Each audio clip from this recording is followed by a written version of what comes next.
Hello students, this is professor Narayan Purohitan once again मैं लेके आप लोग के लिए डायरेक्ट टैक्सेशन सेमेस्टर 5 का एक और quick revision on income from salary. बेटा इसके पहले हम लोगों ने पढ़ा था डिडक्शन अंडर चैप्टर 6 से। आई होप कि आपको वीडियो बहुत अच्छा लगा रहेगा। बेटा सारे क्वेश्चन में ना डिडक्शन अंडर चैप्टर 6 से तो आता ही आता है, तो वो आप वीडियो एक बार देख लेना। और जो इनकम फ्रॉम सैलरी में कितने सारे क्वेश्चन पूछ रहे बच्चे। बेटा सैलरी में ना जब मैंने पढ़ाया था आपको, या इसके पहले भी आपने पढ़ा था, तो उसमें ना सैलरी में पढ़ाते टाइम पूरा पढ़ाना पड़ता है, पर एग्जाम में इतना पूरा पॉसिबिलिटी एक साथ नहीं आता, बहुत ही सिंपल आता है। आप देख सकते हो कि जो क्वेश्चन मैंने 2023 का उठाया है, अब 2023 वाले क्वेश्चन में देखो, ये वाला 2023 का क्वेश्चन है जो लास्ट अटेम्प्ट में आया था 10 मार्क्स के लिए। बेटा सारी पॉसिबिलिटी नहीं आती, पढ़ाते टाइम पूरा पढ़ाना पड़ता है हम लोग को, बट एग्जाम में उसी में से कुछ 3-4 कॉन्सेप्ट आ जाएंगे। तो आपको घबराना नहीं है कि सर ये इनकम फ्रॉम सैलरी में बहुत सारे कॉन्सेप्ट है, बहुत सारे टर्मिनोलॉजी है, परसेंटेज है, क्या वो हमें याद रखना पड़ेगा? क्या कुछ याद करने की जरूरत नहीं है बेटा। आप क्वेश्चन देखोगे ना आपको समझ में आ जाएगा। कुछ बेसिक बातें आपको समझ में या फिर दिमाग में रहनी चाहिए, वो मैं आज आपको इस वीडियो में कराने वाला हूँ। तो ध्यान देना अच्छे से। यहाँ पे मैं आपको थोड़ा सा क्विक रिवीजन करा देता हूँ इनकम फ्रॉम सैलरी को लेके। ये जो है ना ये 2022 में 20 मार्क्स के लिए आया था आपको इनकम फ्रॉम सैलरी। उसके साथ हाउस प्रॉपर्टी भी था, कॉम्बिनेशन था income from salary and income from house property. But इसका वेटेज आवे ना मिनिमम 10 मार्क्स पकड़ के चलो, ठीक है ना। 20 मार्क्स के लिए भी आ सकता है, पर अगर 20 मार्क्स के लिए आएगा तो पूरा इनकम फ्रॉम सैलरी का क्वेश्चन नहीं देंगे, साथ में कॉम्बिनेशन बिठाएंगे। हाउस प्रॉपर्टी दे दिया या भी कुछ और बिजनेस एंड प्रोफेशन दे दिया साथ में, तो ऐसा कुछ करेंगे ये लोग कॉम्बिनेशन। हाँ, कैपिटल गेन का अलग से आता है, सुन लो बेटा, कैपिटल गेन अलग से ही आएगा, उसके साथ कोई भी हेड्स ऑफ इनकम नहीं आता। ओके, तो यहां पे देखना, ये मीनिंग देख लो इसका क्या है। इनकम फ्रॉम सैलरी की बात कर रहे हैं। अगर कोई भी बंदा सैलरी से इनकम कब कमाता है? जब वो सामने वाला जो पैसा दे रहा है, जो पेयर है, वो होना चाहिए एम्प्लॉयर। समझे?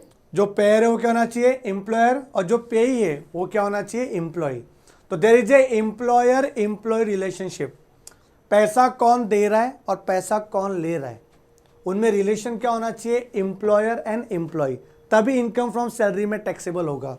बट इतना डिटेल में क्या क्वेश्चन बनेंगे? कुछ नहीं बनेंगे बेटा। क्वेश्चन में सीधा आपको दिया रहेगा इनकम फ्रॉम सैलरी करके, तो टेंशन की बात ही नहीं है।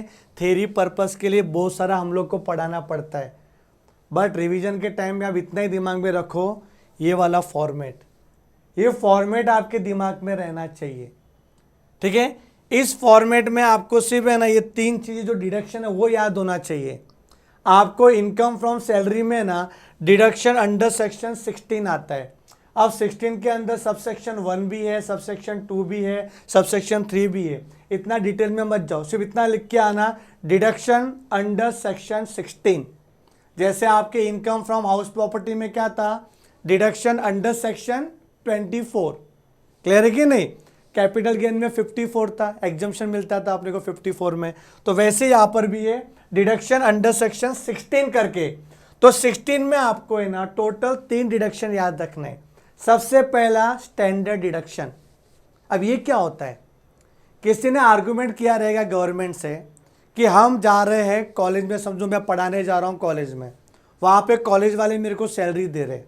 मैंने इनको बोला कि मैं अपना बाइक लेके जा रहा हूँ, पेट्रोल का खर्चा तो होता है, मैं तो उस काम के लिए जा रहा हूँ, प्लस मैंने ना अपना नोट्स बनाया था, मैंने बुक लिखा था, अब बुक का खर्चा तो हुआ रहेगा, नोट्स बनाए थे मैंने, तो वो भी तो माइनस करने दो इनकम फ्रॉम सैलरी से कि ये मैं पैसा कमा रहा हूँ, बट उसको कमाने के लिए मैंने कुछ एक्सपेंडिचर भी तो किए थे। तो गवर्नमेंट ने क्या बोला, हम थोड़ी फॉलोअप करते बैठेंगे कि आपने कितना खर्चा किया, आपने कैसे नोट्स बनाए, किससे टाइप करवाए, हमारे पास इतना टाइम नहीं है, हम आपको लमसम 50,000 रुपीज़ का डिडक्शन दे देते हैं। इसमें आप समझ लो बेटा 50,000 बहुत बड़ी बात होती है, हर साल मिल रहा है। क्या आप हर साल अपने नोट्स पे इतना खर्चा करते हो क्या 50,000 का? सोच के देखो। तो इनकम फ्रॉम सैलरी में आपको एक डिडक्शन मिल गया है 50, जैसे हाउस प्रॉपर्टी में भी था 30%, याद आ रहा है? हाउस प्रॉपर्टी में था 30% of net annual value, standard deduction था। वैसे इधर भी ये आपका फिक्स अमाउंट है, चाहे आप प्राइवेट कंपनी में काम करते हो या आप गवर्नमेंट कंपनी में काम करते हो, उससे कोई फर्क नहीं पड़ता। आपको इनकम फ्रॉम सैलरी में से 50,000 का डिडक्शन मिल जाएगा, ये दिमाग में डाल देना, पहला डिडक्शन। दूसरा इंटरटेनमेंट अलाउंसेस, ये गवर्नमेंट एम्प्लॉय को ही मिलेगा, ये मैं बताऊंगा क्या है। और उसके बाद प्रोफेशनल टैक्स, तो ये दोनों तो फिक्स है, जो आता ही आता है। कौन सा? Standard deduction and professional tax, जो क्वेश्चन में दिया रहेगा। बेटा स्टैंडर्ड डिडक्शन क्वेश्चन में नहीं दिया रहेगा, ये आपको याद करना है, ये हमेशा इनकम फ्रॉम सैलरी से माइनस करेंगे, अंडरस्टूड। और एक नया कौन सा है? इंटरटेनमेंट अलाउंसेस, ये मैं आपको भी बताने वाला हूँ जस्ट आगे। अब यहाँ पे देखो क्या याद रखना, बेसिक सैलरी, अलाउंसेस, पीएफ, ये सब क्वेश्चन में जो देंगे भी उठा के लिख देंगे। अब देखो याद करने जाओगे तो याद होगा नहीं, आपको समझना है कि आपका एम्प्लॉयर आपको क्या क्या दे रहा है। जब आप महीना भर काम करते हो तो महीना ख़त्म होने के बाद क्या मिल रहा है, या फिर आप जब रिटायरमेंट हो जाएगा तब क्या मिल रहा है। तो आपको जो मिल रहा है आपके बॉस से, उसको यहाँ पे लिखना है बस। इनकम वाला फीलिंग आना चाहिए, क्या इसको देख के मुझे इनकम वाला फीलिंग आ रहा है, तो यहाँ पे लिखेंगे, वरना नहीं लिखेंगे।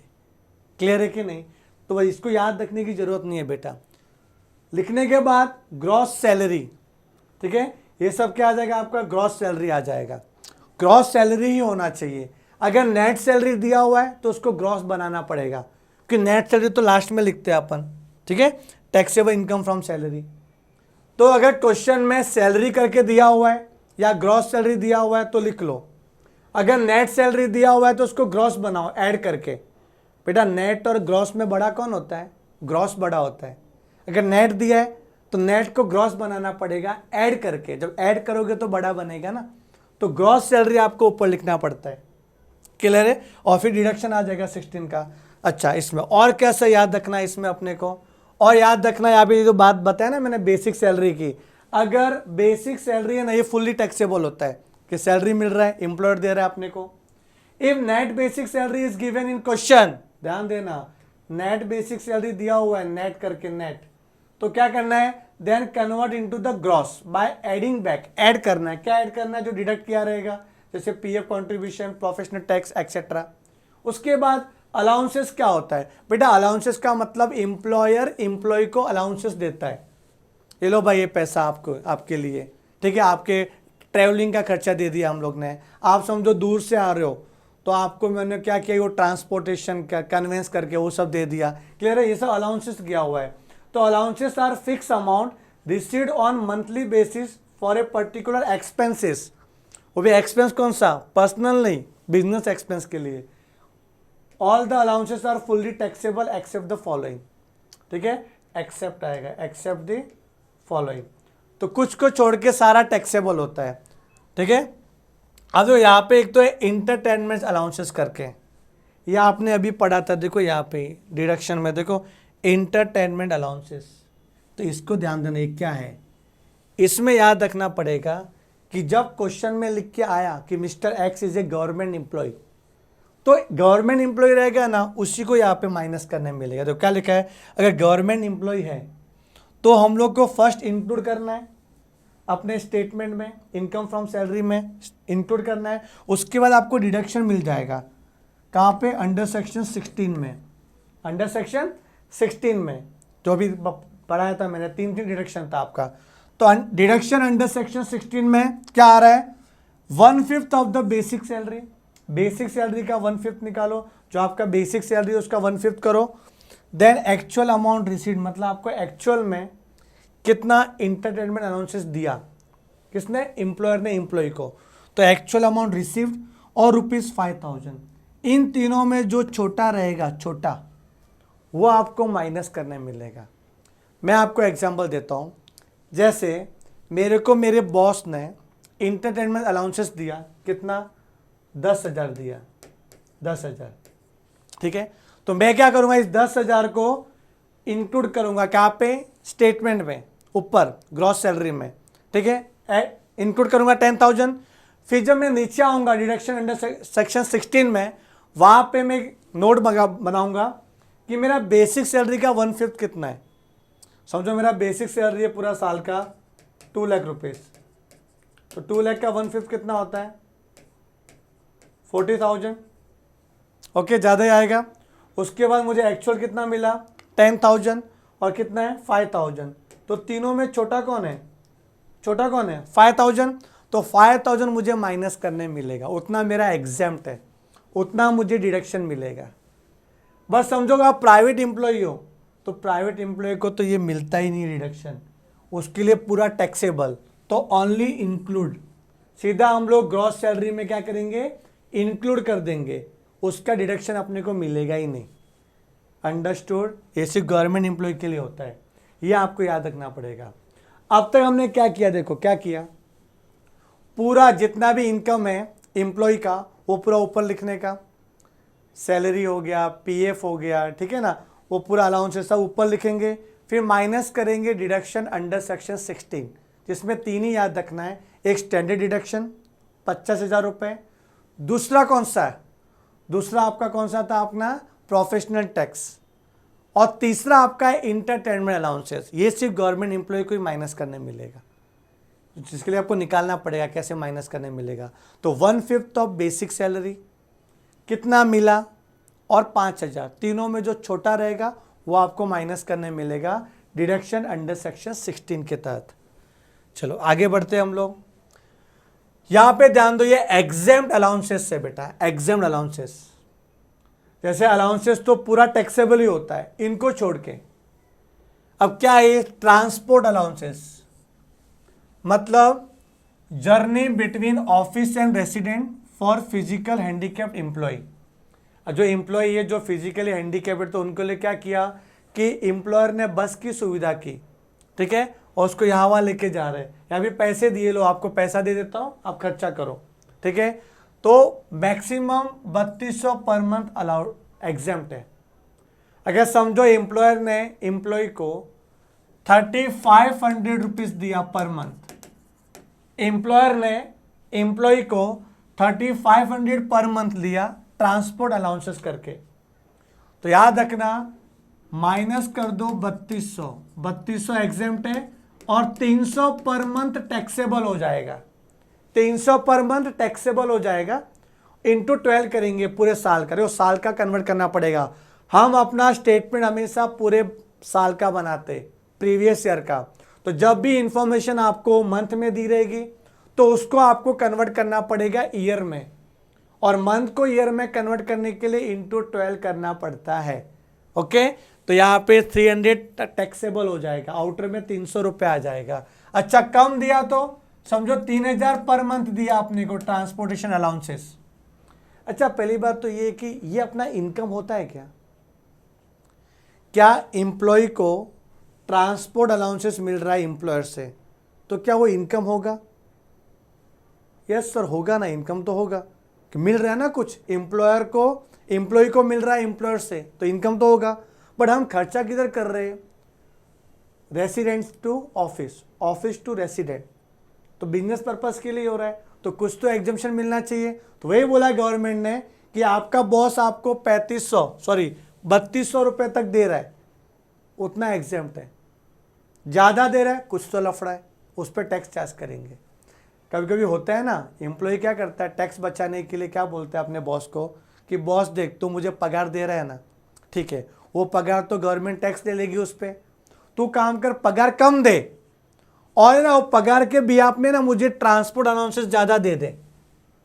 तो गवर्नमेंट भी स्मार्ट है, क्या बोलेगी 3200 तक दिया ना उतना एग्जेम्प्ट है, ज़्यादा दिया लफड़ा है, ठीक है। तो ये लिमिट इसलिए रखा हुआ है ताकि टैक्स का चोरी ना हो, बॉस के साथ आप सेटिंग ना कर लो, क्लियर है कि नहीं। तो 3200 रुपये पर मंथ तक क्या रहेगा अपना एग्जेम्प्ट रहेगा। ये आपको लिमिट याद रखना पड़ेगा बेटा, ये सब चीज़ याद रखनी पड़ेगी अपने को, ठीक है। उसके बाद बच्चों के एजुकेशन के लिए अपना बॉस अपने कुछ दे रहा है, अच्छी बात है, दे रहा है तो हम वैसे भी वो खर्चा करेंगे बच्चों के एजुकेशन पे।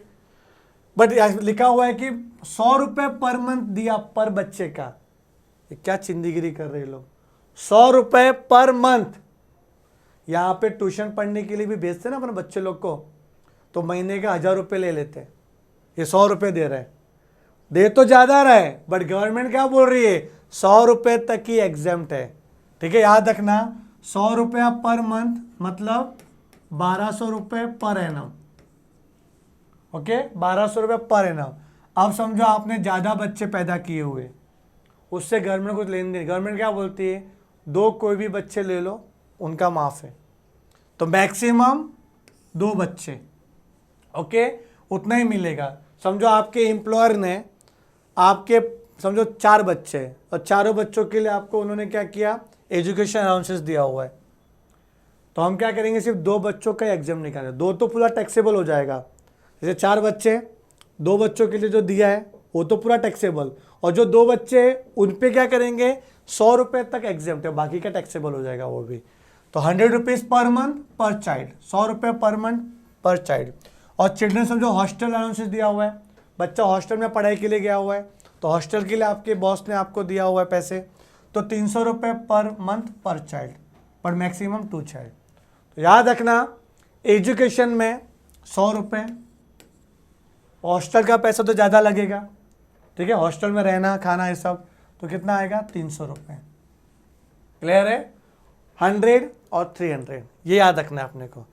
तो ये आपको 3 याद रखना है, एक तो ये 3200 रुपये ट्रांसपोर्टेशन के लिए, फिर 100 रुपये बच्चों की पढ़ाई के लिए, और 300 रुपये बच्चों के हॉस्टल के लिए। पर मंथ है ये पूरा, 3200 ही पर मंथ है, ये भी पर मंथ है, याद रहेगा। उसके बाद ये कोडवर्ड बनाया हुआ है, टीसी उधर, टीसी उधर। समझो आप है ना लोकल ट्रेन से ट्रेवल कर रहे हो, टिकट लिया नहीं, आपके फ्रेंड ने आपको बताया टीसी उधर, मैं टीसी उधर है भाग जा तो भाई, तो याद रखना टीसी उधर। इसमें क्या है, जितना पैसा खर्च करोगे उतना आपका एग्जेम्प्ट है। जैसे मुझे है ना मेरे एम्प्लॉयर ने कन्वेंस दिया हुआ है, क्या दिया है, कन्वेंस अलाउंसेस, और दिया है समझो उन्होंने मुझे पूरे साल का 10,000 रुपये, और मैंने क्या किया, उस पैसों से मैंने कन्वेंस यूटिलाइज किया, और मैंने क्या किया, 10,000 में से 8,000 खर्च कर लिए, 2,000 बचे हुए। अब 2,000 बचे हुए तो उस 2,000 पे टैक्स लगेगा, क्यों, आपके लिए इनकम हो गया। क्लियर है कि नहीं। तो जितना पैसा खर्च करोगे यूटिलाइज करोगे उतना आपका एग्जेम्प्ट है, और जो बच गया वो आपके लिए इनकम है, तो इनकम में तो टैक्स लगेगा। तो वही लिखा हुआ है amount exempt equals to amount spent, जितना खर्च करोगे उतना अपने को क्या रहेगा, एग्जेम्प्ट रहेगा। ये याद रखना। उसका कोड वर्ड क्या है, टीसी उधर। टी बोले तो ट्रेवलिंग ऑन टूर, या फिर क्या लिखा है, transfer allowances, conveyance allowances, etc. उधर में देखो, उधर में यू मतलब यूनिफॉर्म अनाउंसेस करके, डी मतलब क्या है, डेली अनाउंसेस जो मिलता है डेली बेसिस पे, हेल्पर अनाउंसेस और रिसर्च अनाउंसेस। ये याद रख लेना भाई, टीसी उधर। ठीक है, टी क्या था अपना, ट्रेवलिंग ऑन टूर, सी बोले तो कन्वेंस, यू बोले तो यूनिफॉर्म, डेली उधर ना, फिर एच क्या आएगा, हेल्पर और रिसर्च। ओके, याद हो जाएगा ऐसा, टीसी उधर। तो क्या किया, टीसी उधर, और स्टार्टिंग के 3, स्टार्टिंग के 3 में लिमिट था 3200 रुपये, 100 रुपये, 300 रुपये। कैसे याद रखोगे, 3200 रुपये, 100 रुपये, 300 रुपये। ओके, और यहाँ पे टीसी उधर में जितना पैसा मिलेगा और जितना खर्च करोगे उतना एग्जेम्प्ट है, बच गया वो टैक्सेबल है। सर अपने को तो मिला था 10,000 रुपये, मैंने खर्चा कर लिया 11,000 रुपये, तो गवर्नमेंट टैक्स क्यों लेगी, वो तो आपका हिसाब पेंडिंग रहेगा अपने बॉस से। अपने बॉस को बोलोगे कि बॉस आपने मुझे दिया था 10,000 रुपये, पर मेरा खर्चा हो गया 11,000 रुपये, 1,000 रुपये और दो ना, दे दिया ठीक है, नहीं दिया तो भूल जाओ, वो तो आपका नुकसान है। तो नुकसान है तो टैक्स का है क्या, हम तो इनकम निकाल रहे हैं ना, वो इनकम में आएगा नहीं। सर उसका खर्चे का आपको अलाउंसेस मिलेगा, नहीं मिलेगा, क्यों मिलेगा, डिडक्शन।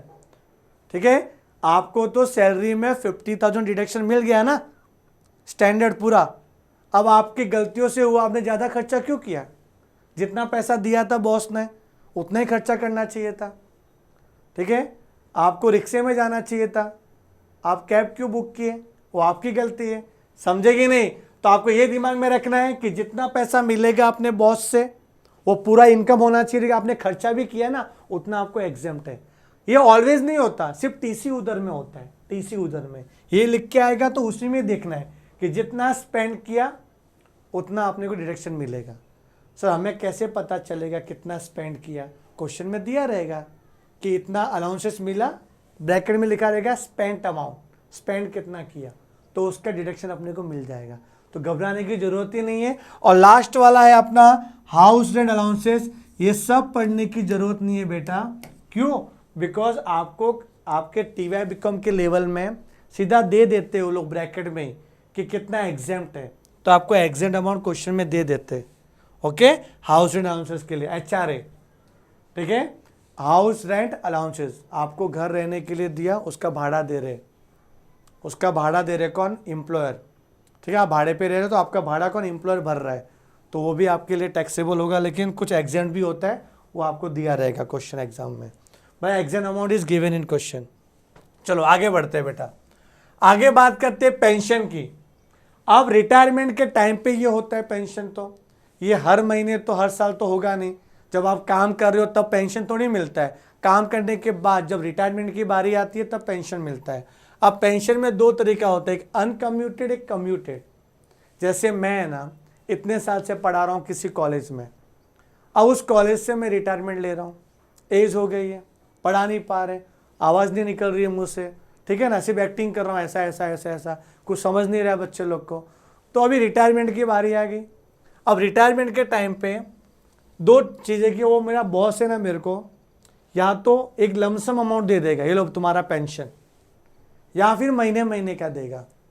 अगर अपने को लमसम दे दिया, लमसम कम्यूटेड, तो वो अपना एग्जेम्प्ट होता है अंडर सेक्शन 10 सबसेक्शन 10A। और महीने महीने का पेंशन मिलेगा मेरे को, महीने महीने का। सर कब तक मिलता है पेंशन? बेटा आजीवन मिलता है, ठीक है। एक लाइफ एक्सपेक्टेंसी देखी जाती है कि भाई कितना साल तक जियोगे, वहाँ तक मिलेगा, या एक लमसम दे देंगे आपको कि इतना पैसा। तो अनकम्यूटेड मंथली मिल रहा है तो फुल्ली टैक्सेबल होता है फॉर ऑल एम्प्लॉयज, सारे एम्प्लॉयज के लिए, मतलब चाहे गवर्नमेंट एम्प्लॉय हो कि प्राइवेट एम्प्लॉय हो। बेटा ऑल मतलब गवर्नमेंट और प्राइवेट दोनों हो गए, कि दो टाइप के एम्प्लॉय हो सकते हैं यहाँ पे, या तो गवर्नमेंट या फिर प्राइवेट। अब एग्जाम अंडर सेक्शन 10(10) है, ये कौन सा है? लमसम मिला, तो अगर गवर्नमेंट एम्प्लॉय है तो उसको पूरा का पूरा एग्जेम्प्ट, समझे। जब ये सैलरी पढ़ते हैं ना, या फिर पढ़ाता हूँ ना, ऐसा लगता है कभी कभी गवर्नमेंट एम्प्लॉय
बेटा पास्ट एग्जाम के क्वेश्चन करेंगे हम लोग। यहाँ पे अपना है ना नवंबर 2023 का क्वेश्चन पेपर है, जिसमें अपने को क्वेश्चन नंबर 2 का ए आया था। बेटा ये 10 मार्क्स के लिए आया हुआ है। इसके बाद क्वेश्चन नंबर 2 ए का सी भी करेंगे, जो सेम क्वेश्चन पेपर पे है अपना नवंबर 2023 में। तो यहाँ पे अपने को है ना डॉक्टर संजय करके इनका अपने को सैलरी का टैक्सेबल इनकम कंप्यूट करना है। डॉक्टर संजय क्या लिखा है, Gokhale works as associate professor. बेटा ये पढ़ना जरूरी है, यहाँ पे पढ़ के ये पता चलेगा कि ये बंदा गवर्नमेंट एम्प्लॉय है कि प्राइवेट एम्प्लॉय है। तो यहाँ पे ये गवर्नमेंट का तो नाम ही नहीं लिखा हुआ है। Doctor Y Y Patil institute of hotel management company का नाम है। He has provided the following particulars of his income for the previous year ending 31 March 2014। अपना प्रीवियस ईयर 2023-24 ही है। You are required to compute his total income for assessment year 2024-25। अब क्या करना है, स्टेटमेंट तो आपको पता ही है। मंथली बेसिक पे दिया हुआ इतना, बेटा याद रखना यहाँ पे लिखा हुआ है मंथली बेसिक पे। तो जब मंथली दिया हुआ है तो पूरे साल का, तो इंटू 12 करेंगे अपन, तो पूरे साल का कितना आएगा बताओ मुझे। 135,500 इंटू 12। बेटा कैलसी लो, आप भी साथ में कंप्यूट करो। हमें हमेशा है ना ईयरली में कन्वर्ट करना पड़ता है। अगर यहाँ पे मंथली वर्ड नहीं दिया होता, सिर्फ ऐसा लिखा होता बेसिक पे, तो आप इसको ईयरली अज्यूम करते। दिया हुआ है मंथली तो इंटू 12 कर रहा हूँ, कुछ नहीं बोला हुआ है, बेसिक पे लिखा होता तो 135,500 ही आता अपना आउटर कॉलम में। पर यहाँ पे कितना आएगा, अभी इंटू 12 करेंगे तो 16,26,000 इतना उसका बेसिक सैलरी है। अच्छा सर आपने तो बोला था कि नेट रहेगा तो ग्रॉस बनाने का। बेटा कुछ नहीं बोला है ना, तो वो ग्रॉस ही रहता है। नेट के लिए उन्होंने देंगे NET नेट। अगर नेट दिया हुआ है तो उसको ऐड करके ग्रॉस बनाना पड़ता है, जो मैं आपको बताया था। उसके बाद डियरनेस अलाउंसेस दिया हुआ है 42% ऑफ बेसिक, तो इसी का 42% कर लो। तो जो 16,26,000 आपके कैलसी में दिख रहा है, उसी में इंटू 42% करो, कितना आ रहा है 682,920। यह आपका डियरनेस अलाउंसेस आ गया। सर ये डियरनेस अलाउंसेस तो आपने कुछ बताया नहीं था। मैंने आपको बोला था कि फॉलोइंग अलाउंसेस आर एग्जेम्प्ट, याद आ रहा रहेगा तो। उसमें किधर भी DA लिखा नहीं हुआ था, इसका मतलब टैक्सेबल होगा। मैंने आपको एग्जेम्प्ट की लिस्ट बताया था ना, TC उधर, ट्रैवलिंग, ठीक है, याद आ रहा है कि नहीं आ रहा है। कन्वेंस हो गया, U से यूनिफॉर्म, D से डेली, हेल्पर, ठीक है कि नहीं। उधर में लास्ट में R क्या था, रिसर्च अलाउंसेस, वो क्या था TC उधर। जितना आप एग्जेम्प्ट करोगे, जितना स्पेंड करोगे उतना एग्जेम्प्ट होगा। बट किधर भी आपने DA पढ़ा ही नहीं तो पूरा टैक्सेबल होगा।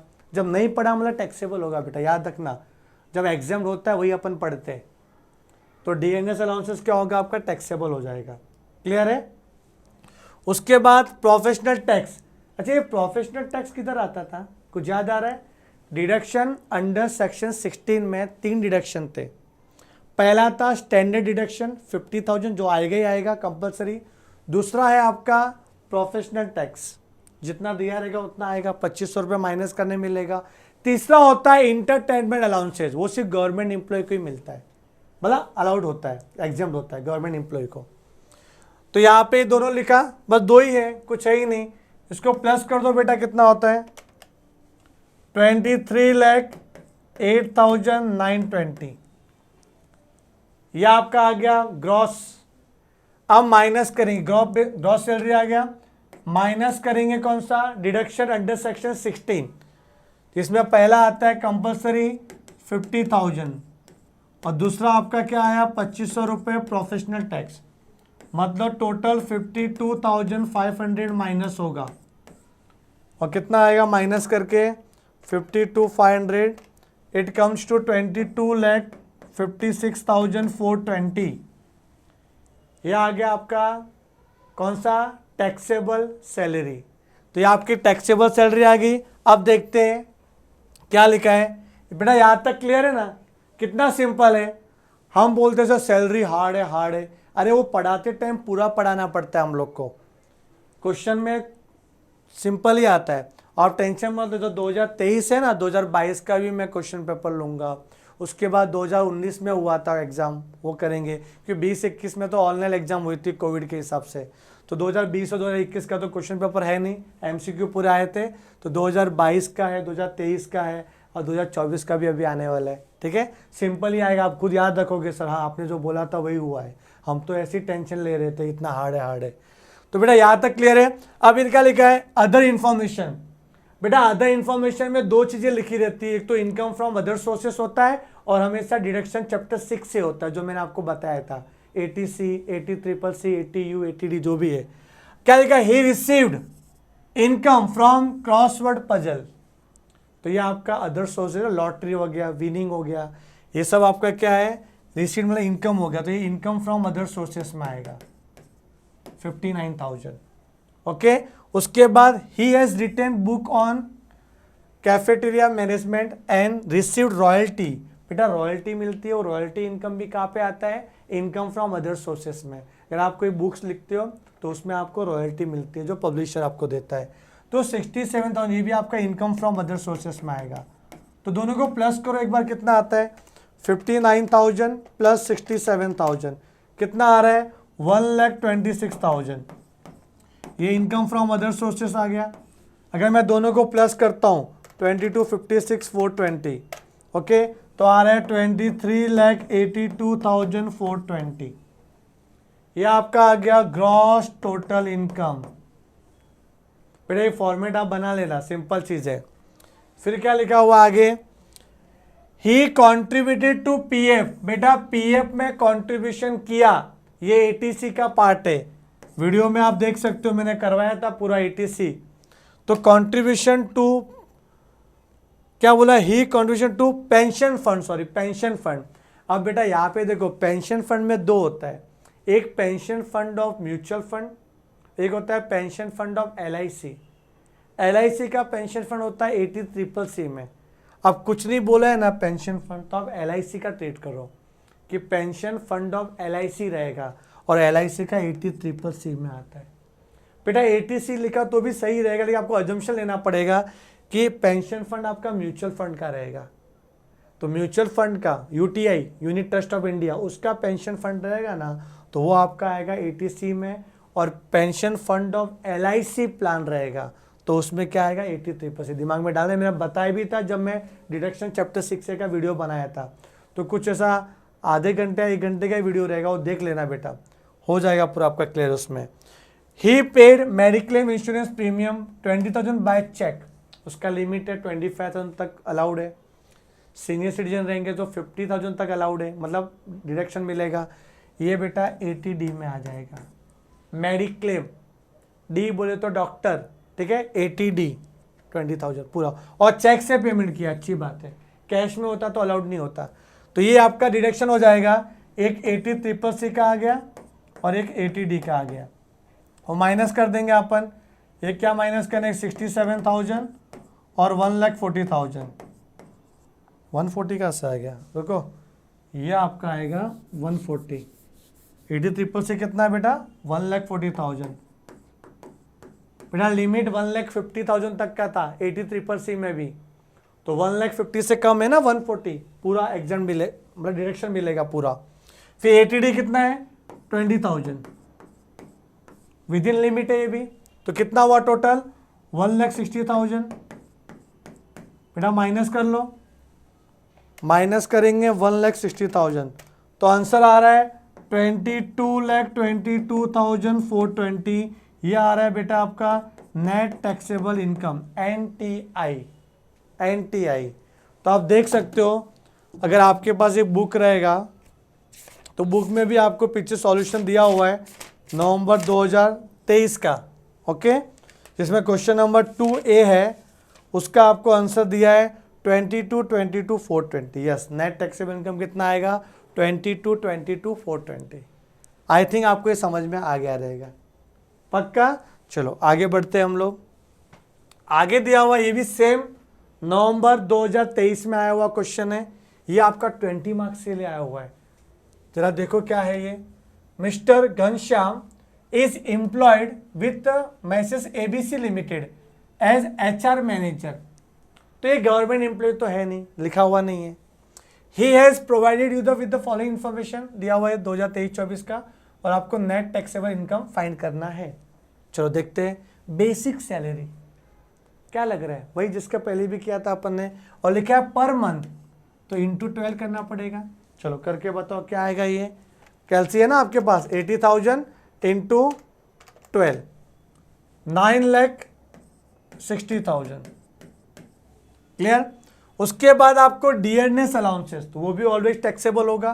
पर मंथ दिया हुआ है तो इंटू 12 कर लो, 25,000 इंटू 12, 3 लाख आ रहे हैं।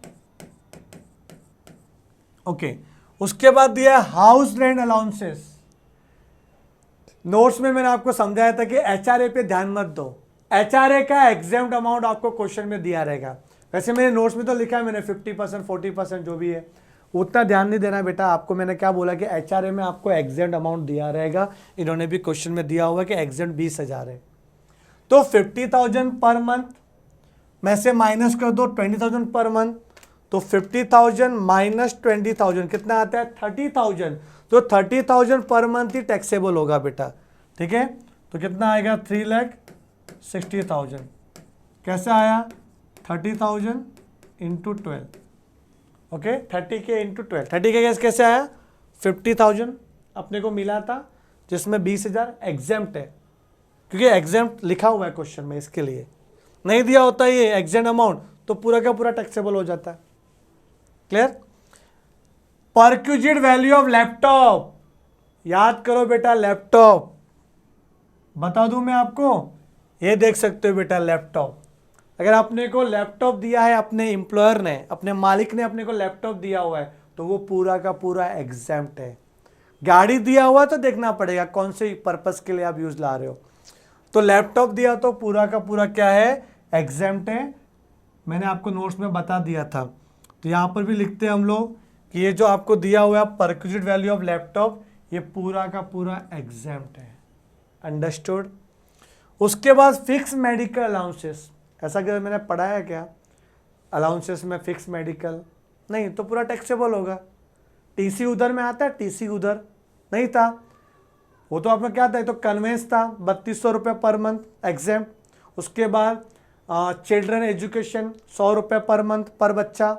उसके बाद हॉस्टल 300 रुपये पर मंथ पर बच्चा।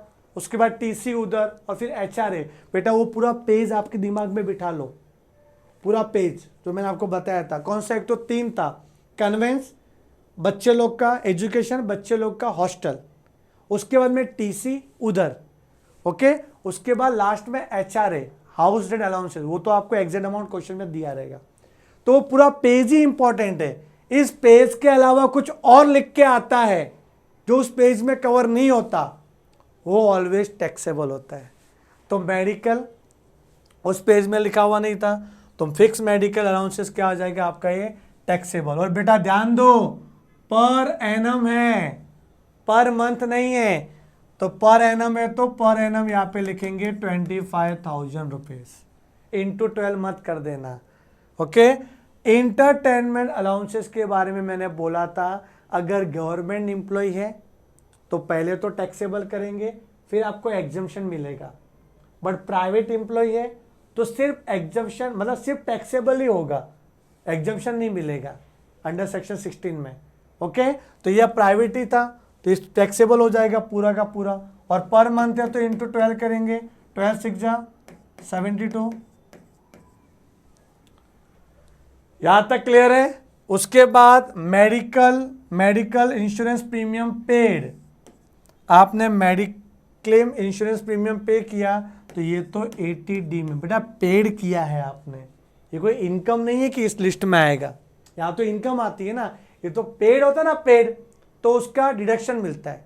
तो यहाँ पे पेड है, बाकी सब में कहाँ पेड था, यही पेड है ना, mediclaim insurance premium paid 80D में मिलेगा आपको। लास्ट में ग्रॉस टोटल इनकम के नीचे आएगा। ठीक है, डिडक्शन अंडर चैप्टर 6A में 80D वाला डिडक्शन। ही इन्वेस्टेड ₹2 लाख इन पीपीएफ, हो पब्लिक प्रोविडेंट फंड हो या एसपीएफ हो या सुपर एनुएशन फंड हो, मैंने लिखवा भी था, या भी ULIP ELSS equity link saving scheme, ये सब में आप कंट्रीब्यूशन करोगे तो 80C में आपको डिडक्शन मिलेगा, बट यहाँ पे मैक्सिमम लिमिट है कितना, 1,50,000 रुपीज, तो पूरा 2 लाख नहीं मिलेगा आपको, सिर्फ 1,50,000 तक ही मिलेगा डिडक्शन। तो आपको चैप्टर 6 से के 2 डिडक्शन आ गए, 80D भी आए, 80C भी आए, तो इतना सिंपल था बेटा। इसको सबको प्लस कर देंगे, इसको प्लस कर दूं मैं, चलो प्लस करता हूँ, 9,60,000, 3,60,000, 25,000 एंड 72,000, कितना आ रहा है, 17,17,000 is the gross basic salary होगी ये तो अपना।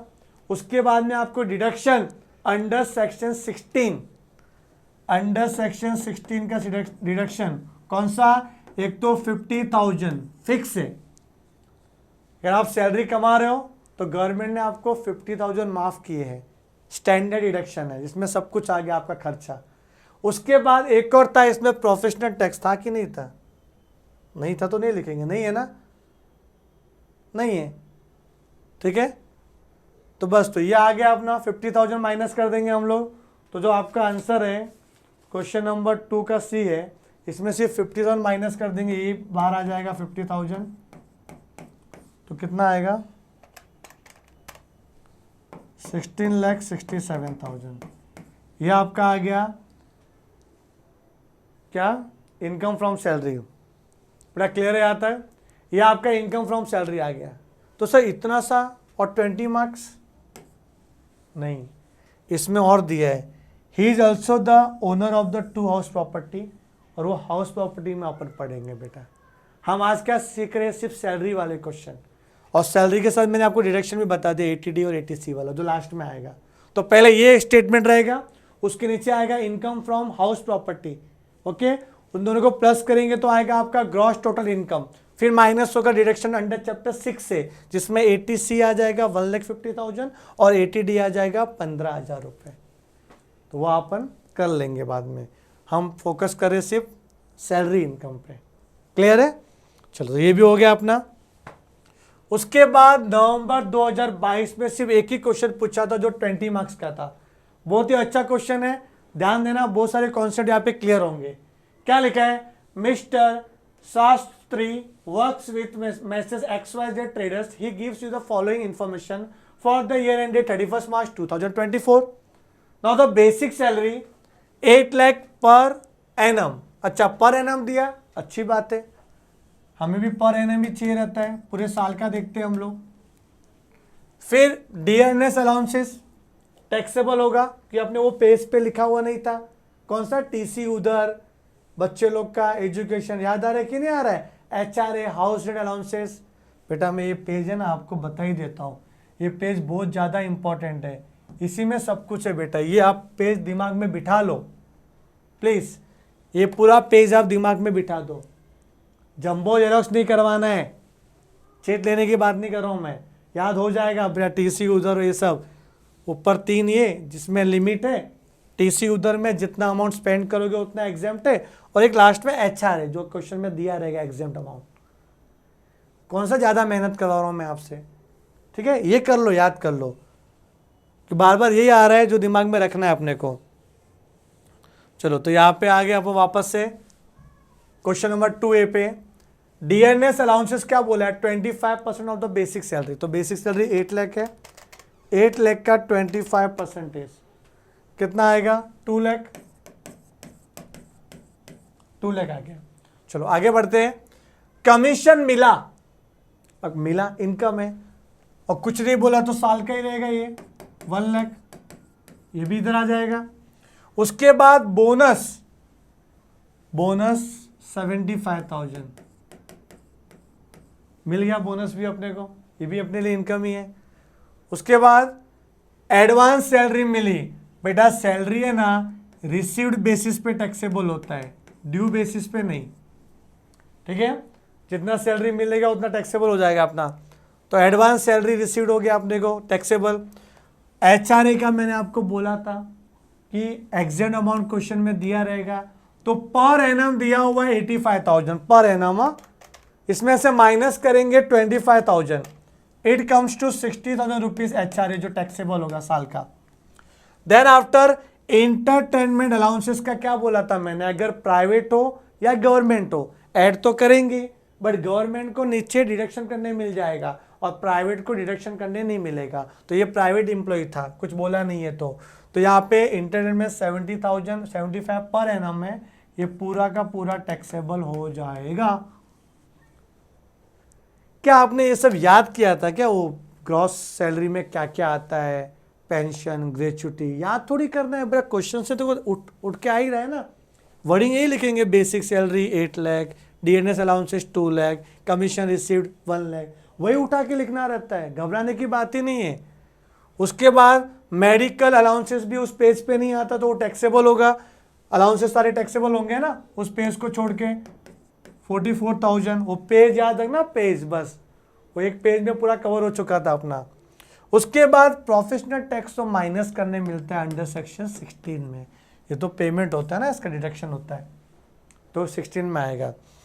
फिर अदर इंफॉर्मेशन दिया हुआ है, इसका मतलब आपका सैलरी में तो इतना ही आ रहा है, तो प्लस कर दूं मैं 8 लाख, 2 लाख, 1 लाख, 75,000, 87,500, 60,000, 75,000 एंड 44,000 आएगा 14,41,500।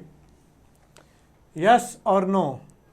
ओके, अच्छा माइनस होगा अंडर सेक्शन 16, बोलो क्या क्या होगा। एक तो 50,000 फिक्स है, एंटरटेनमेंट अलाउंसेस यहाँ पे नहीं आएगा, क्यों, प्राइवेट एम्प्लॉय, दिमाग में डाल दो बेटा, ये कंफ्यूजन होगा आपको एग्जाम में। एंटरटेनमेंट भले ही दिया हुआ है यहाँ पे बट आएगा नहीं बिकॉज ऑफ प्राइवेट एम्प्लॉय है। अब क्या लिखा है, प्रोफेशनल टैक्स तो था ना 2500 पर एनम, तो पर एनम क्या आता है, तो टोटल 52,500 माइनस कर देंगे 52,500, तो आएगा बेटा ये 13,89,000, ये आपका आएगा इनकम फ्रॉम सैलरी। एक काम करते, ये भी है तो ये भी देख लेते हैं फटाफट, ये भी देख लेते हैं क्या लिखा है, lottery prize received, income from other sources में आएगा ये टैक्सेबल। ओके, उसके बाद interest on term deposit with bank, ये भी taxable, income from other sources में। इंटरेस्ट, रॉयल्टी, डिविडेंड सब टैक्सेबल होता है इनकम फ्रॉम अदर सोर्सेस में। Received maturity proceed of life insurance policy, LIC का अमाउंट मैच्योर हो गया, ठीक है, टर्म खत्म हो गया रहेगा LIC का, जो उसने LIC करवाया रहेगा बचपन में, अब जवानी में LIC मैच्योर हो गई, तो LIC जब मैच्योर हो गई तो उस केस में जो पैसा मिलता है LIC का पूरा एग्जाम्प्ट होता है। ओके, अंडर सेक्शन 10 में। तो यहाँ पे LIC का है ना, ये कट कर लो क्योंकि ये एग्जाम्प्ट है, ये एग्जाम्प्ट है, समझे। इनकम फ्रॉम अदर सोर्सेज में सिखाया था, अगर आपको लग रहा है कि सर आप एक क्विक रिवीजन बता दो ना इनकम फ्रॉम अदर सोर्सेज का, तो कमेंट करके बताना किसको किसको चाहिए, तो मैं एक और क्विक रिवीजन ले लूँगा इनकम फ्रॉम अदर सोर्सेज को लेके, कि कौन कौन सी इनकम फ्रॉम अदर सोर्सेज में आएगी, जिसमें कौन कौन से एग्जाम्प्ट है। तो LIC का जो मैच्योरिटी वैल्यू वो एग्जाम्प्ट होता है। इंटरेस्ट हमेशा टैक्सेबल ही होता है, ये इनकम फ्रॉम अदर सोर्सेज में टैक्सेबल हो जाएगा। फिर गिफ्ट मिला अपने रिलेटिव से, इनकम फ्रॉम, बट रिलेटिव है ना, ब्रदर है, तो यहाँ पे ये एग्जाम्प्ट हो जाएगा। रिलेटिव से गिफ्ट मिलता है तो वो क्या होता है, एग्जैक्ट। बेटा रिलेटिव, लेकिन रिलेटिव की डेफिनेशन समझ में आनी चाहिए, भाई बहन, वाइफ, मॉम डैड और अपने बच्चे, ये सब रिलेटिव में आते हैं। ओके, तो रिलेटिव में से मिला गिफ्ट तो वो एग्जाम्प्ट है। उसके बाद क्या लिखा है, 22,000 रुपये डिविडेंड फ्रॉम म्यूचुअल फंड, ये टैक्सेबल हो गया। बेटा डिविडेंड इनकम टैक्सेबल होती है, इंटरेस्ट और डिविडेंड हमेशा टैक्सेबल होता है। फिर ही पेड कंट्रीब्यूशन टू LIC, बेटा LIC में कंट्रीब्यूशन किया, वो भी पेंशन फंड ऑफ LIC, तो 80CCC में आएगा। ओके, 80CCC में पेंशन फंड ऑफ LIC। उसके बाद expenses incurred on maintenance of his dependent son, बेटा है जो उस पर डिपेंड है, वो हैंडीकैप है, तो उस पर आप खर्चा कर रहे हो 1 लाख रुपए, और उसको क्या हो गया है, उसको कुछ बड़ी बीमारी है, सीवियर फिजिकल डिसेबिलिटी है। जब बड़ी बीमारी रहती है तो आपको 1.25 लाख रुपए तक एग्जाम मिलता है। 1.25 लाख का डिडक्शन मतलब 1,25,000 रुपए तक का डिडक्शन। तो 1 लाख को भूल जाओ, आप कितना भी खर्चा किए रहेंगे उससे मतलब नहीं। अगर आप यहाँ पे 1 लाख क्या, अगर 10 लाख का खर्चा किया रहेगा अपने बेटे पे तो भी आपको सिर्फ 1.5 लाख ही मिलेगा। सॉरी कितना, 1,25,000 रुपीज ही मिलेगा डिडक्शन, ये फिक्स है। एक 75,000 अगर छोटी मोटी बीमारी रहेगी तो, और बड़ी बीमारी रहेगी तो 1,25,000 रुपीज़। ये बताया मैंने आपको अपने नोट्स में। वो परसेंटेज था ना, परसेंटेज डिसेबिलिटी बताया था मैंने आपको कि लेस देन 40% तो नो डिडक्शन, 42 लेस देन 80% रहेगा तो आपका आएगा 75,000 तक का डिडक्शन मिलेगा, और 80% उससे ज़्यादा रहेगा डिसेबिलिटी तो 1,25,000। तो याद है कि नहीं, ये आपका आएगा 80DD में, दीदी हैंडीकेप, दीदी 80DD रिलेटिव। आप खुद हैंडीकेप होते तो 125 80U में मिलता, 80U में, सेक्शन 80U में। ये करवाया हुआ मैंने, अपना वीडियो अवेलेबल है, देख लेना। उसके बाद कंप्यूट, बस कंप्यूट करना है। चलो काम करो, पहले अदर सोर्सेस का ये प्लस करके लिख दो, कितना आता है, 1 2 3 4, ठीक है। बोलो 55,000, 66,000, 10,000, 22,000, कितना आ रहा है, 1,53,000। तो ऊपर प्लस करता हूं मैं तो आ रहा है 15,42,000। बेटा ये आ गया अपना ग्रॉस टोटल इनकम। इसमें माइनस करेंगे, एक तो ये 17,500 और एक 125, तो माइनस करूंगा 17,500 और 125, तो एनटीआई कितना आएगा 13,99,500। यह आ जाएगा बेटा अपना नेट टैक्सेबल इनकम। आप देख सकते हो ये कौन सा नवंबर 2022 का क्वेश्चन पेपर है, उसमें आपको देखना पड़ेगा क्वेश्चन नंबर 2 का ए, 13,99,500 जो अपना एग्जैक्ट अमाउंट आया है। और आई होप कि आपको समझ में आ गया रहेगा। क्लियर है? अगर समझ में आ गया प्लीज़ कमेंट करना बेटा अपने वीडियो के नीचे, और अपने फ्रेंड्स को शेयर ज़रूर करना कि मैं पूरा का पूरा सैलरी आपको करा रहा हूँ एक ही वीडियो में। चलो आगे देखते हैं, ज़्यादा नहीं, 2 छोटे क्वेश्चन है, फटाफट हो जाए, एकदम क्लियर हो जाएगा बेटा इनकम फ्रॉम सैलरी। फिर आप बार बार इस वीडियो को देखो, इसके बार का नहीं आएगा आपको एग्जाम में, मैं गारंटी देता हूँ उसका।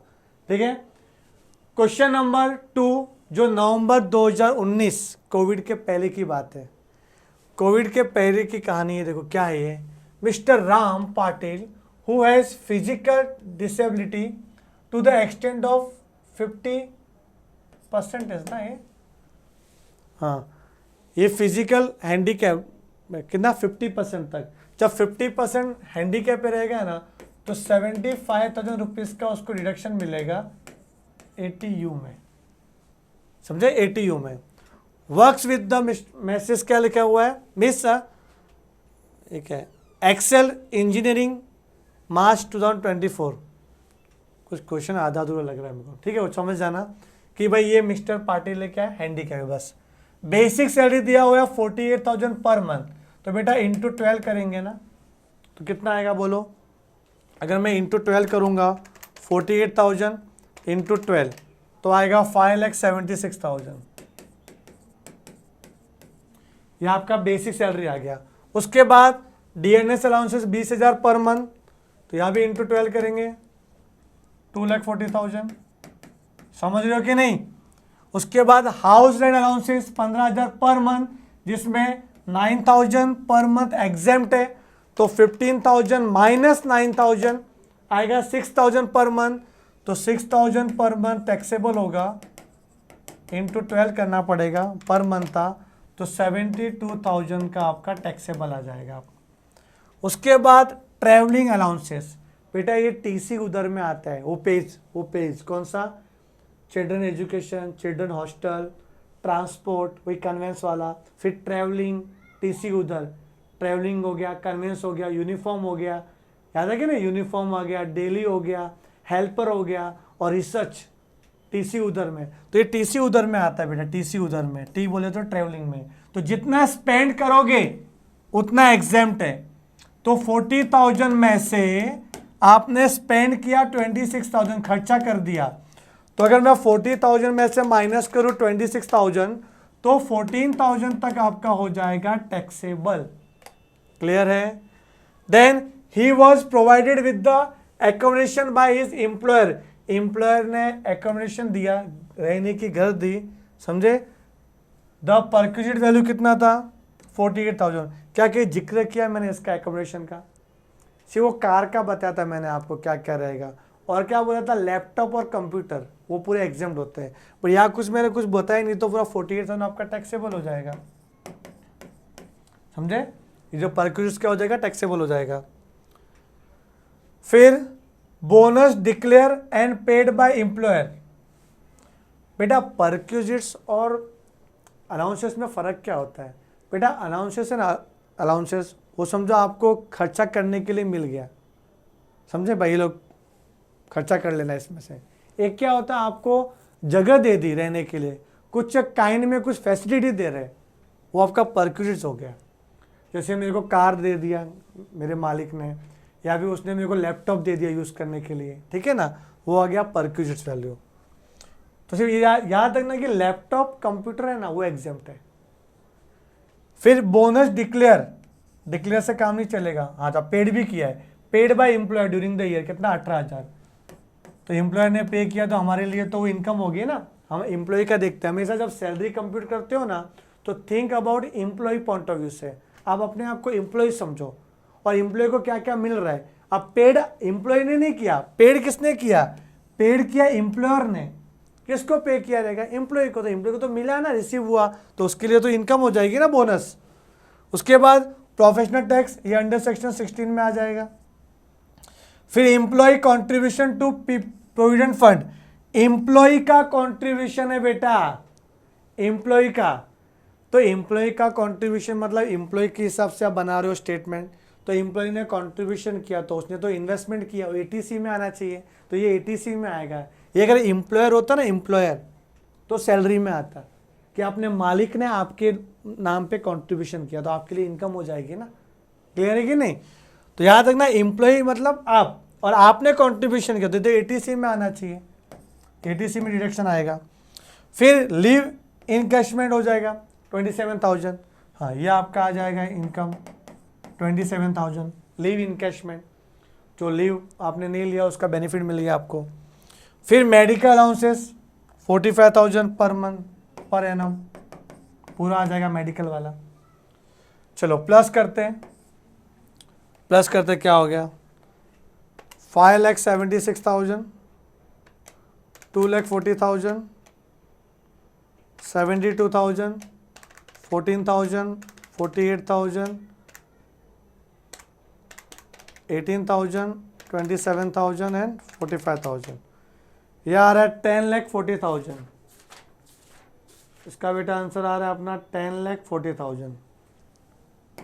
यह आपका आ गया ग्रॉस सैलरी, इसमें डिडक्शन माइनस हो जाएगा 50,000 का, और क्या 2500 है ना प्रोफेशनल टैक्स, ये वाला 2500, ठीक है। तो 52,500 माइनस हो जाएगा, तो आ रहा है कितना? 9,87,500, 9,87,500 परफेक्ट है, ठीक है। यह आ गया आपका क्या? इनकम फ्रॉम सैलरी, और वही हम लोग निकाल रहे थे। फिर जैसे एटीसी का है वो कर लेंगे अपन, एटीसी का माइनस करने मिलेगा। फिर हैंडीकैप है वो मिल जाएगा 75,000 रुपीज़। क्लियर है? पक्का? कुछ डाउट नहीं है आपको? हाँ ये छोटा क्वेश्चन नहीं है बेटा, 20 मार्क्स का है। इसके आगे और भी लिखा हुआ है मैंने, जहाँ उसके लिखा हुआ देखो, he is the also the owner of the 2 house, तो हाउस का भी नीचे दिया हुआ है, ठीक है। वो हाउस प्रॉपर्टी में अपन पढ़ लेंगे। हम क्या कर रहे थे? फोकस सिर्फ इनकम फ्रॉम सैलरी पे, जो अपना इनकम फ्रॉम सैलरी आ गया। तो आप भटको मत। हम क्या कहते हैं, कन्फ्यूजन क्या होता है कि मिक्स क्वेश्चन आता है और हमें पूरे कॉन्सेप्ट क्लियर नहीं है। अब रट्टा तो मार के जा नहीं सकते एग्जाम में, तो आप पहले चैप्टर वाइज पढ़ो ना, आप पूरे पूरे सैलरी के क्वेश्चन करो, जैसे डिडक्शन कितना होता है सैलरी में, ऐसा करो तो सबको समझ में आएगा पूरा अच्छे से। Clear?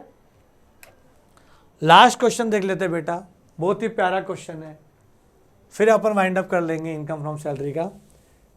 Mister Mangesh Rajoude is employed with the Messrs Sahyadri Traders.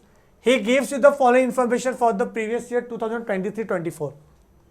Basic salary 6 lakh per annum, अच्छी बात है, पर एनम है ना, 6 लाख लिख दो इधर, 6 लाख। उसके बाद बोनस मिला अपने को 1 लाख, ये भी इनकम है। देन चिल्ड्रेन एजुकेशन अलाउंसेस, वो पेज वाला आइटम आ गया, चिल्ड्रेन एजुकेशन अलाउंसेस। क्या बोला था? 100 रुपए पर मंथ एग्जेम्प्ट, 100 रुपए पर मंथ पर चाइल्ड, तो 5000 पर एनम दिया हुआ है। अच्छा 100 रुपए पर मंथ बोला था ना, तो 12 महीने का कितना हो जाएगा? 1200 पर एनम, इन्होंने निकाल के दे दिया। कितने अच्छे ये लोग ना, याद भी नहीं रखना पड़ेगा अपने को, ऐसा हमेशा नहीं देंगे, थोड़ा बहुत याद रखना पड़ेगा अपने को। तो मैंने आपको 3 चीज़ें याद रखी थी। एक तो कौन सा अपना ट्रांसपोर्ट वाला, तो ट्रांसपोर्ट में 3200 पर मंथ, फिर चिल्ड्रन एजुकेशन में 100 रुपीज़ पर मंथ पर चाइल्ड, एंड हॉस्टल वाला क्या था?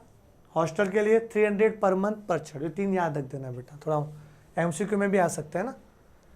तो 5000 पर एनम है, और ये कितना था? 1200 पर एनम। तो 5000 माइनस 1200 तो कितना आएगा? 3800 पर एनम, ये आपका टैक्सेबल हो जाएगा। DNS अलाउंसेस 1,50,000 पर एनम, तो पर एनम ही लिखेंगे ये भी। Entertainment allowances 50,000 per annum, taxable entertainment. अच्छा सर गवर्नमेंट एम्प्लॉय होता तो, अगर गवर्नमेंट एम्प्लॉय होता तो भी टैक्सेबल तो करते ही हम लोग इधर, वो तो आगे और माइनस करने मिल जाता अपने को अंडर सेक्शन 16 में, तो ऊपर तो आएगा ही आपका, चाहे प्राइवेट हो या गवर्नमेंट एम्प्लॉय हो, ऊपर तो लिखेंगे अपन स्टेटमेंट में, वो नीचे अंडर सेक्शन 16 में गवर्नमेंट एम्प्लॉय हुआ तो ही माइनस करने मिलेगा ना। 10% ऑफ बेसिक सैलरी, वही 1/5 था, 1/5 ऑफ बेसिक सैलरी। उसके बाद क्या था अपना, देखो मैं बता देता हूँ, आप भूलो मत। देखो ये जो है ना, ये वाला 1/5 20% होता है बेटा। 1/5 of basic salary, actual amount received और 5000, इन तीनों में जो छोटा रहेगा वो एग्जाम्प्ट होगा, सिर्फ गवर्नमेंट एम्प्लॉय के लिए, सबके लिए नहीं। ठीक है, आगे बढ़े। क्या बात है, देखो एचआरए क्या है? एग्जाम्प्ट 28,000, 70,000 माइनस 28,000 तो 42,000 टैक्सेबल। ठीक है, उसके बाद यूनिफॉर्म अलाउंसेस, यूनिफॉर्म बेटा, यूनिफॉर्म था ना, टीसी उधर में था, टीसी उधर में यूनिफॉर्म, तो जितना स्पेंड करोगे उतना एग्जाम्प्ट है। क्या आपको स्पेंट अमाउंट दिया हुआ है? नहीं दिया हुआ है, तो स्पेंड 0 अज्यूम करो, कुछ नहीं दिया मतलब आपने स्पेंड किया ही नहीं, लिखने की जरूरत नहीं एग्जाम में कि अजम्पशन है 0, ऐसा नहीं, कुछ नहीं बोले तो कुछ स्पेंड किया ही नहीं, तो स्पेंड नहीं किया तो पूरा का पूरा क्या आ जाएगा आपका? टैक्सेबल आ जाएगा। यहाँ लिखा था जितना स्पेंड करोगे उतना एग्जाम्प्ट होगा। फिर प्रॉपर्टी टैक्स तो अंडर सेक्शन 16 में आ जाएगा। फिर medical insurance paid in cash, cash में पे किया डिडक्शन नहीं मिलेगा। हाँ, वो जो था ना आपका मेडिक्लेम में आपका जो चेकअप, वो हेल्थ चेकअप था, वो चलता है आपका कैश में। ठीक है, मैक्सिमम 5000 तक। या तो लिखा हेल्थ चेकअप करके, ये मेडिक्लेम है ना, तो मेडिकल इंश्योरेंस पेड है ना, चेक से ही होना चाहिए, तो चेक से किया 15,000, ये ATD में आ जाएगा। उसके बाद purchase of national saving certificate, ये आपके ATC का आइटम है। ATC कितना? 15,000 रुपये, कंप्यूटर टैक्सेबल इनकम। तो कंप्यूट करते हैं हम लोग, चलो बताओ, ये प्लस करो पहले। 6 लाख, 1 लाख, 3,800, 1,50,000, 50,000, 42,000, 16,000, तो आ रहा है कितना? 961,800। ओके, ये आपका ग्रॉस आया, इसमें माइनस कर देंगे हम लोग। एक तो स्टैंडर्ड डिडक्शन मिलेगा 50,000, और एक आपके यहाँ पे शायद प्रोफेशनल टैक्स था ना 2,500। माइनस कर देंगे ना, ये कितना 52,500 माइनस कर देंगे तो कितना आएगा, 52,500 माइनस किया तो 9,09,300 is the gross total income. और कोई अदर सोर्सेस था ही नहीं इसमें, ये सिर्फ सैलरी था, तो ग्रॉस टोटल इनकम आ गया। फिर माइनस करेंगे डिडक्शन अंडर चैप्टर 6 से, जिसके अंदर एक तो ATC आ रहा है और ATDB आ रहा है, दोनों कितना आ रहा है, एक तो 15,000, ये भी 15,000, 30,000 माइनस करने मिलेगा अपने को। कोई हैंडीकैप तो नहीं था ना, नहीं था, ओके। हैंडीकैप ऊपर लिखा रहता है, हैंडीकैप होता है तो -30,000, तो आ रहा है 8,79,300, ये आपका नेट टैक्सेबल इनकम आया।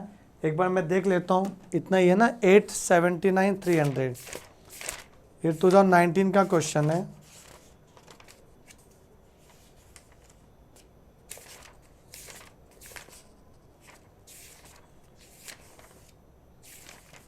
इनकम फ्रॉम सैलरी का क्वेश्चन था ना ये,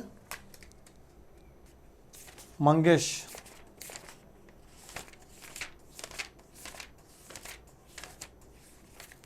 पीछे आपको ATKT के भी क्वेश्चन पेपर दिया हुआ है, वो भी आप देख सकते हो, प्रेफर कर सकते हो। तो यहाँ पे क्वेश्चन नंबर 2A मंगेश, जिसका आंसर दिया हुआ है 8,79,300, ओके, सही है अपना, पक्का। तो आई थिंक आपको समझ में आ गया रहेगा। बेटा कुछ भी डाउट रहेगा तो आप है ना इस वीडियो के नीचे कमेंट कर सकते हो, मैं उसी में रिप्लाई दे दूंगा। एग्ज़ाम बहुत ही नज़दीक है, टाइम पास मत करो, जितना आपको आता है उस पर ध्यान दो। जिस नोट से आपने पढ़ा है वही नोट आप प्रेफर करो, बार बार अपने नोट्स को चेंज मत करो, ठीक है। और जो काम की चीज़ें ना उस पर फोकस करो, दुनियादारी मत करो बेटा अभी एग्ज़ाम के टाइम पे, ठीक है। एक्सपेरिमेंट मत करो कि ये करना है वो करना है। आप देखो CA इंटर में भी ये है पूरा टॉपिक, वहाँ पे लेंदी आता है, वहाँ पे एग्जैक्ट अमाउंट दिए नहीं रहते, आपको कैलकुलेट करने पड़ते हैं। ग्रेच्युटी हो गया, पेंशन हो गया, HRA हो गया, ये सब अपने को कंप्यूट करने पड़ते हैं। बट आपका लेवल इतना बड़ा नहीं है, मैं सिलेबस की बात कर रहा हूँ, आपका लेवल तो बहुत बड़ा है बट मैं सिलेबस की बात कर रहा हूँ। तो आपको क्या करना है पता है, कि जितना आपके एग्ज़ाम ओरिएंटेड है ना वो पढ़ना है, ताकि आपको उससे मोटिवेशनल मिलेगा। और प्लीज़ टिक मार्किंग मत करो, आप खुद से सॉल्व करो, फिर चेक करो कि आंसर सही है कि नहीं है। हम लोग टिक मार्किंग करते हैं, फिर एग्जाम में भी कुछ नहीं हो पाता। आप एक क्वेश्चन उठाओ, बिना देखे उसको सॉल्व करो, फिगर आउट करो, अमाउंट निकाल के बताओ, फिर चेक करो कि मैंने क्या क्या मिस्टेक की है, वो आपको एग्जाम तक याद रहेगा बेटा, ठीक है। कुछ भी डाउट रहेगा आप इस वीडियो के नीचे कमेंट कर सकते हो। और आपको शायद नंबर तो दे दिया है सर ने, हाँ, प्रोफेसर नारायण पुरोहित, और आपको मिल जाएगा, अपने नोट्स में भी नंबर तो है ये, तो आप मैसेज कर सकते हो, आपको रिप्लाई मैं कर दूंगा, ठीक है। ये एग्ज़ाम तक फैसिलिटी रहेगी आप लोग के लिए। चलो मिलते हैं अपने आगे के सेशन के लिए। कुछ भी और भी टॉपिक का रिक्वायरमेंट रहेगा, थोड़ा सा लेट हो रहा है मेरे से कि टाइम पूरा शेड्यूल बिजी रहता है तो मैं आ नहीं पाता, तो आप क्या करना कि जो भी आपको लग रहा है जैसे ये टॉपिक भी करा लो, आपके रिप्लाई आएंगे वो हिसाब से मैं आपको करा दूंगा। तो स्टडी ऑन योर डिमांड। चलो मिलते हैं अपने अगले सेशन के लिए। ऑल द बेस्ट, अच्छे से पढ़ो, स्वस्थ रहो, घर का खाना खाओ, बाहर इग्नोर करो, बहुत डांडिया खेल लिया, अब पढ़ाई पे फोकस करो। चलो all the best, bye bye and take care.